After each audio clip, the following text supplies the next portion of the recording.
Hello everyone. আজকে যে ভিডিওতে আপনারা ক্লিক করেছেন সেখানে পড়াশোনা হবে না। তাহলে আজকে কি হবে? না, আজকে শুধু মজা হবে।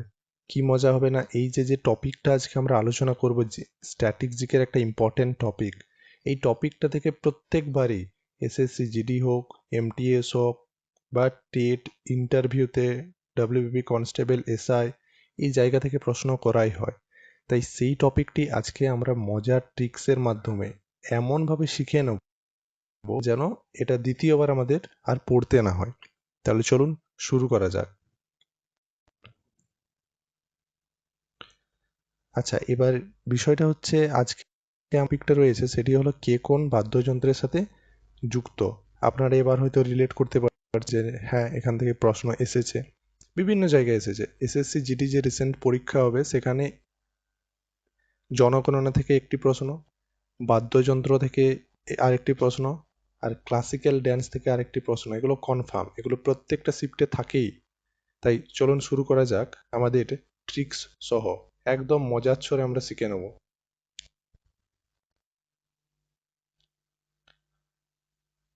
তাহলে এবার প্রথমেই আমরা যে বাদ্যযন্ত্র সম্পর্কে জানবো সেটি হলো সেতার। তাহলে সেতার আপনারা জানেন একটি বাদ্যযন্ত্র, কিন্তু সেতারের সাথে কোন কোন ব্যক্তি যুক্ত সেটা তো আমরা অনেক সময় মুখস্থ করার চেষ্টা করি, কিন্তু মনে থাকে কি? থাকে না। তাহলে আজকে আমরা মুখস্থ না করে শুধুমাত্র একটা লাইন মুখস্থ করে দেখব যে আমরা এগুলো মনে রাখতে পারছি কি না। তাহলে কি ট্রিক্সটা কি? না, সেতার নিয়ে নিখিল ও নিশা দুজন বন্ধু রবিবার সকালে বিলেতে যাবেন। বিলেত মানে কোথায়? বিদেশে যাবে। তাহলে সেতারকে নিয়ে, সেতার বাদ্যযন্ত্র নিয়ে নিখিল ও নিশা রবিবার সকালে কোথায় যাবেন? না, বিলেতে যাবেন। তাহলে এই লাইনটা যদি আমরা মনে রাখি তাহলে কিন্তু সেতারের সাথে যুক্ত যে সমস্ত ব্যক্তিবর্গ রয়েছে তাদের সবার নাম আমাদের মনে থেকে যাবে। কিরকম ভাবে? না, এই যে নিখিল, নিখিল থেকে কিন্তু আমরা সেতার বাদ্যযন্ত্রের সাথে যুক্ত বিখ্যাত ব্যক্তি নিখিল ব্যানার্জির নাম মনে রাখতে পারবো। তাহলে নিখিল থেকে নিখিল ব্যানার্জি। নিশা থেকে আমরা মনে রাখবো নিশাদ খান। রবি থেকে আমরা মনে রাখবো পণ্ডিত রবিশঙ্কর, বা আমরা ওস্তাদ রবিশঙ্করও বলি। এবং বিলেতে যাবেন, এই বিলেত থেকে আমরা মনে রাখবো ওস্তাদ বিলায়েত খান। তাহলে আরেকবার রিভিশন হয়ে যাক। সেতার নিয়ে নিখিল ও নিশা রবিবার সকালে বিলেতে যাবেন। তাহলে নিখিল থেকে নিখিল ব্যানার্জি, নিশা থেকে নিশাদ খান, রবি থেকে পণ্ডিত রবিশঙ্কর এবং বিলেত থেকে ওস্তাদ বিলায়েত খান। এতই সহজ, শুধু শুধু ভয় করি আমরা।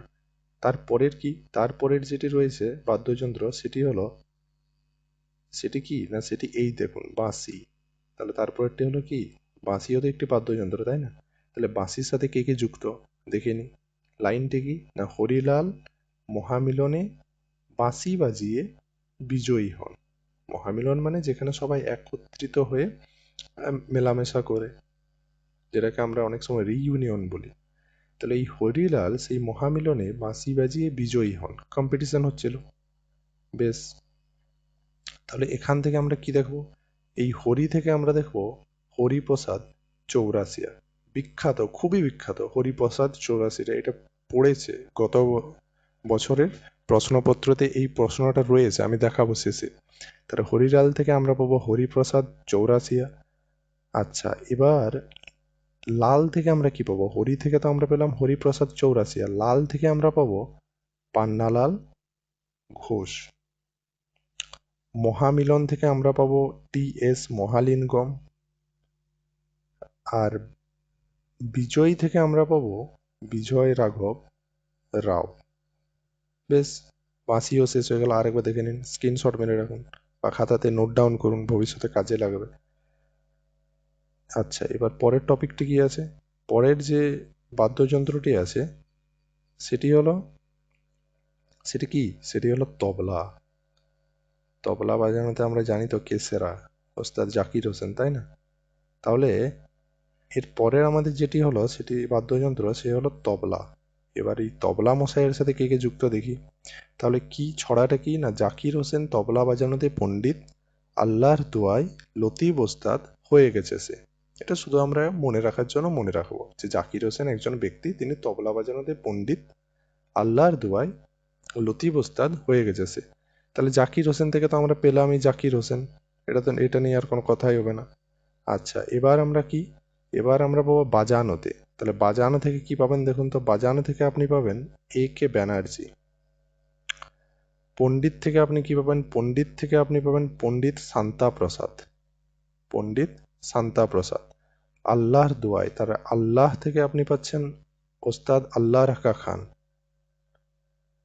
লতিফ ওস্তাদ, লতিফ থেকে আপনি পাবেন লতিফ খান, এবং ওস্তাদ থেকে আপনি পাবেন ওস্তাদ সাফাদ আহমেদ খান। এবং সে থেকে কি পাওয়া যাবে না, আপনি পাবেন স্বপন চৌধুরী। তাহলে দেখুন ইজি বিজি হয়ে গেল, কিন্তু মাথায় পুরো সেট হয়ে গেল যে জাকির হোসেন তবলা বাজানোতে পণ্ডিত, আল্লাহর দোয়ায় লতিফ ওস্তাদ হয়ে গেছে, সে হয়ে গেল, গল্প শেষ। তারপরের কি গল্প আছে দেখি। তারপরের যেটি আছে সেটি কি, সেটি কোন বাদ্যযন্ত্র? এই বাদ্যযন্ত্রটি হলো সরোদ। এই দেখুন রোদ লেখা আছে, তাহলে রোদ মানে এটা এই জন্যই দেওয়া হয়েছে যাতে আমাদের সরোদটা মনে থাকে। তাহলে সরোদও একটি বাদ্যযন্ত্র, তাহলে এর পরের বাদ্যযন্ত্র হলো সরোদ। বেশ, তাহলে সরোদের ট্রিক্স কি না, দুপুরের রোদে দাঁড়িয়ে আছে তিনজন এ ও এইচ বি। এটা জাস্ট আমরা একটা মুখস্থ করার মতো মনে রাখবো যে দুপুরের রোদে দাঁড়িয়ে আছে তিনজন এ এবং এইচ বি। তাহলে এই যে রোদ থেকে আমরা সরোদ পেলাম। এবার এই যে তিনজন এ মানে এ দিয়ে তিনটে নাম আমাদের মনে রাখতে হবে সরোদের জন্য। সেই তিনটে নাম কি কি না, এ দিয়ে প্রথমে আমরা মনে রাখবো ওস্তাদ আমজাদ আলী, দ্বিতীয়ত ওস্তাদ আলী আকবর, এবং 3 নাম্বার হলো ওস্তাদ আলাউদ্দিন খান। ওই যে তিনজন এ হয়ে গেল। এইচ থেকে আমরা মনে রাখবো হাফেজ খান, এবং বি থেকে আমরা মনে রাখবো বিশ্বজিৎ রায়চৌধুরী। ক্লিয়ার? সরোদ একদম ক্লিয়ার। তিনজন এ এবং এইচ বি, আমজাদ আলী, আলী আকবর এবং আলাউদ্দিন। এইচ থেকে হাফেজ খান, বি থেকে বিশ্বজিৎ রায়চৌধুরী। Got it? বেশ, তারপরে কি আছে, তারপরে যেটি আছে সেটি কি জিনিস না, সেটি হলো সানাই। বিয়ে বাড়িতে যে সানাই বাজায়, তাহলে ওই বিয়ে বাড়ি থেকে আমাদের ট্রিক্স হয়েছে। তাহলে বিয়ে বাড়িতে যে সানাই বাজায় সেখানে আমরা একটা কি ট্রিক আবিষ্কার করলাম যে হরি জগন্নাথ বলে একজন ব্যক্তি, তিনি দয়া করে বিসমিল্লাহ বলে হোসেনের কথায় আহমেদের বিয়েতে সানাই বাজান। তাহলে হরি তার বন্ধু আহমেদের বিয়েতে গিয়েছে, সেখানে হোসেনের কথায় বিসমিল্লাহ বলে সানাই বাজালো। তাহলে হরি থেকে আমরা কি মনে রাখবো, হরি থেকে আমরা মনে রাখবো হরি সিং, হরি থেকে আমরা মনে রাখবো হরি সিং। আচ্ছা, এবার জগন্নাথ থেকে আমরা কি মনে রাখবো না, জগন্নাথ থেকে আমরা মনে রাখবো শুধু জগন্নাথ। দয়া করে আমরা কি মনে রাখবো, মোস্ট ইম্পর্টেন্ট, দয়া করে আমরা মনে রাখবো দয়াশঙ্কর, পণ্ডিত দয়াশঙ্কর। আচ্ছা, বিসমিল্লাহ থেকে আমরা কি মনে রাখবো, বিসমিল্লাহ থেকে আমরা মনে রাখবো ওস্তাদ বিসমিল্লাহ খান। হোসেন থেকে আমরা হোসেন খান, এবং আহমেদের বিয়েতে থেকে আমরা আলী আহমেদ মনে রাখবো। তাহলে দেখুন হয়ে গেল, হরি জগন্নাথ দয়া করে বিসমিল্লাহ বলে হোসেনের কথায় আহমেদের বিয়েতে সানাই বাজালো। ক্লিয়ার? সব মুখস্থ হয়ে যাচ্ছে অটোমেটিকলি, আর দ্বিতীয়বার এগুলো পড়তেই হবে না। খাতাতে লিখে রাখুন, পরীক্ষার আগে একবার রিভিশন দিলেই যথেষ্ট। অপশন দেখলেই মাথায় ট্রিক্স খেলা করবে, অটোমেটিকলি উত্তর দিতে পারবেন। চলুন তারপরে কি আছে দেখা যাক। তারপরে ট্রিক্সটি হলো গিটারকে নিয়ে। গিটার আধুনিক বাদ্যযন্ত্র, তাই না? তাহলে এবার হচ্ছে গিটারকে নিয়ে কি ট্রিক্স রয়েছে না, বাঘাযতীন শ্রীকৃষ্ণের নাম নিয়ে গিটার বাজিয়ে বিশ্বজয় করলো। বাঘাযতীন একজন ফেমাস গিটারের বাদক, এটা আমরা মনে রাখবো। তো তিনি শ্রীকৃষ্ণের নাম নিয়ে গিটার বাজিয়ে বিশ্বজয় করলেন। তাহলে এখান থেকে আমরা কি ট্রিক্স পেলাম, যতীন থেকে আমরা পেলাম যতীন মজুমদার, বাঘাযতীনের যতীন থেকে যতীন মজুমদার। শ্রীকৃষ্ণ থেকে আমরা পেলাম শ্রীকৃষ্ণ নালিন, বাজিয়ে বিশ্ব জয় করলো। বিশ্ব থেকে আমরা পাবো বিশ্বমোহন ভট্ট, এবং করলো থেকে আমরা পাবো কেশব জালগাঁওকার। তাহলে দেখুন হলো কিনা, বাঘাযতীন শ্রীকৃষ্ণের নাম নিয়ে বাজিয়ে বিশ্বজয় করলো, যতীন মজুমদার, শ্রীকৃষ্ণ নালিন, বিশ্বমোহন ভট্ট এবং কেশব জালগাঁওকার। বেশ, ক্লিয়ার? ভিডিওটা পজ করে, আমার হয়তো বলাটা ফাস্ট হয়ে যাচ্ছে, তো আপনারা একবার ভিডিওটা পজ করে নিজেরাই আরেকবার রিভিশন করে নিন চোখ বন্ধ করে, অটোমেটিক্যালি হয়ে যাবে। তারপরে একটি বাদ্যযন্ত্র রয়েছে যেটি হলো মোহনবীণা। এই মোহনবীণা বাদ্যযন্ত্রের সাথে যুক্ত একজন ফেমাস ব্যক্তির নাম জানলেই যথেষ্ট, তিনি হলেন বিশ্বমোহন ভাট। তো এটা মনে রাখা খুবই সহজ, এই যে মোহন বীণার মোহন আর বিশ্ববহনের মোহন দুটোই সেম, সেই জন্য এর নাম হয়েছে মোহন বীণা, তাই বিশ্বমোহন ভাট। এটা তো কোনো ট্রিক্সই দরকার নেই, রিজনিং এর মতো। আচ্ছা, এবার আমরা যেটা দেখবো সেটি হলো আরেকটি বাদ্যযন্ত্র। এবার এই বাদ্যযন্ত্রটির নাম কি?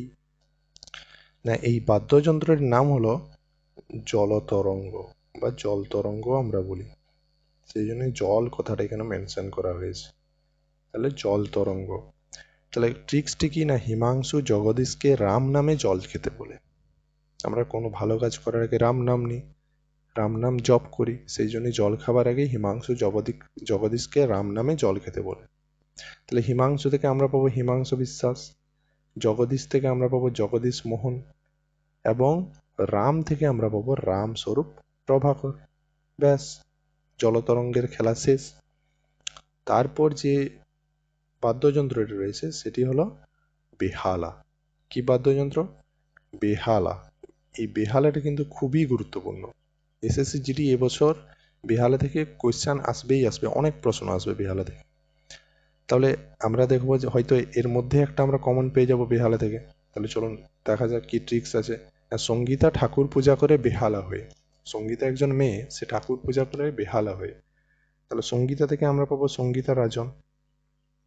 ঠাকুর থেকে কিন্তু আমরা কোনো নাম পাবো না, কিন্তু তিনজন ঠাকুরকে পাবো, সেই জন্য এখানে ঠাকুর মেনশন করা হয়েছে। কে কে তিনজন ঠাকুর? না, এখানে আমরা পাবো বিষ্ণু ঠাকুর, এবং শাস্ত্রী একটা হিন্দুদের ঠাকুর বা পুজো অর্চনার কাছে রিলেটেড একটা শব্দ শাস্ত্রী। তাহলে বিষ্ণু, শাস্ত্রী এবং আরেকটি হলো কৃষ্ণদেব। তাহলে ঠাকুর থেকে আমরা এই তিনটে নাম রিলেট করব, বিষ্ণু, শাস্ত্রী এবং কৃষ্ণদেব। বেশ, বেহালাও হয়ে গেল। আচ্ছা, এবার দেখি আর কি কিছু আছে। আর একটি আছে, সেটি হলো সন্তুর। সন্তুর কি না, সন্তুর একটি বাদ্যযন্ত্র। এই বাদ্যযন্ত্রতে আমরা দেখব যে এখানে 100টি তার থাকে, 100টি তার থাকে এই বাদ্যযন্ত্রতে, 100টি তার দিয়ে তৈরি হয়। এই সন্তুরের সাথে কে যুক্ত? না, শিবকুমার শর্মা। এটা কি করে মনে রাখবো? না, এই যে স আছে সামনে দন্তেশ্ব, এবং এটাও শুরু হচ্ছে তালবস্য দিয়ে, তাহলে স স শিব মনে রাখবো, বা সন্তুরের র, কুমারের র আছে, এভাবেই মনে রেখে দেবো, একটাই তো। ব্যাস। আচ্ছা, এবার তাহলে অনেকটা পড়া হয়ে গেল, অনেকগুলো বাদ্যযন্ত্র সম্পর্কে জানা হয়ে গেল। এবার দেখা যাক, একটা ইভ্যালুয়েশন করা যাক যে আমাদের কতটা আত্মস্থ হয়েছে, কতটা আমরা বুঝতে পেরেছি কিনা। তাহলে আমরা প্রিভিয়াস ইয়ার কয়েকটা প্রশ্ন দেখে নিই। আগের বছর প্রশ্ন এসেছে, তার মধ্যে 4টা প্রশ্ন আমরা এখন দেখে নেব। প্রশ্নগুলো কি আছে আর উত্তর আপনারা দেবেন। প্রশ্নগুলো হলো, ওস্তাদ জাকির হোসেন কোন বাদ্যযন্ত্রের সাথে যুক্ত? তাহলে বলুন তো, ওস্তাদ জাকির হোসেন কোন বাদ্যযন্ত্রের সাথে যুক্ত? হ্যাঁ, ঠিক বলেছেন, জাকির হোসেন তবলা বাজানোতে পণ্ডিত। তাহলে কোন বাদ্যযন্ত্রের সাথে যুক্ত? সঠিক উত্তর কোনটি? সঠিক উত্তর হয়ে গেল তবলা। কেমন? তারপরের প্রশ্ন কি আছে না, বিখ্যাত সঙ্গীতজ্ঞ পণ্ডিত হরিপ্রসাদ চৌরাসি, ওই যে বলেছিলাম পড়েছে পিওয়াইকিউতে, নিচের কোন বাদ্যযন্ত্রটি বাজাতেন? উত্তর কি হবে? হরিপ্রসাদ চৌরাসিয়া। ট্রিক্স কি ছিল? হ্যাঁ, হরিলাল মহামিলনে বাঁশি বাজিয়ে।